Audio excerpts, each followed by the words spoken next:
Shri Swami Samarth. Doctor rakhi आपल्याला आज विशेष मंगळवारी काय करायचं हे सांगण्यासाठी आली आहे.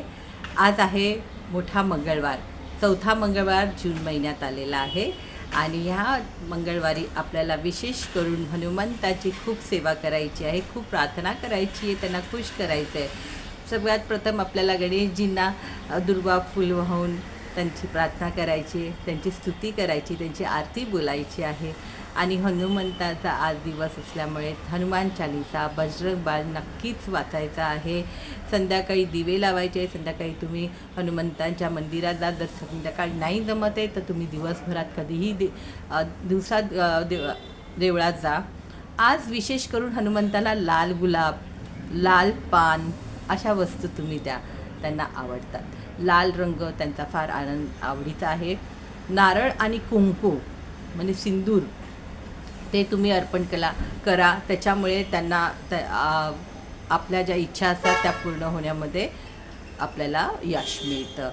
चणे गुळाचा तुम्ही प्रसाद करू शकता किंवा तुम्ही लाल चणे उकडून ते तुम्ही प्रसादामध्ये वाटू शकता.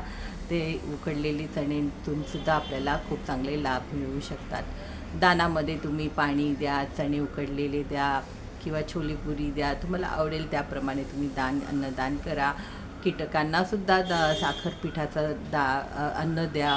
पक्ष्यांनासुद्धा चणे फुटाणे असे तुम्ही दाणे द्या. पाणी दान करा. पक्ष्यांसाठी पाणी ठेवा, झाडांना पाणी घाला. पिंपळीचं झाड आहे आणि कुठलीही झाडं असतील तिथे नक्कीच तुम्ही पाणी घाला, कारण पाणीचं दान हे सगळ्यात मोठं दान आहे. हनुमंताची भक्ती करा, श्रीरामाची भक्ती करा, श्रीरामाचा आणि हनुमंताचा जप करा. जास्त नाही जमलं तर कमीत कमी 51 वेळा तरी करा, 108 वेळा करा. त्याच्याने तुम्हाला लाभ होतो. आणि रामस्तुती, हनुमान स्तुती वाचायला किंवा ऐकायला विसरू नका. वाचायला वेळ नाही आहे, कानामध्ये मोबाईलवर ऐका. त्या प्रवासात असतानाही ऐका, तर तुमचा वेळही होईल आणि तुमची भक्ती त्यांच्यापर्यंत पोहोचेल. श्रीरामाचा जप करा, त्याच्यामुळे हनुमंत आनंदित राहतो आणि तुमच्या इच्छा पूर्ण करण्यासाठी पुढे येतो. संकटमोचन हनुमंताय नमो नमः. श्री स्वामी समर्थ.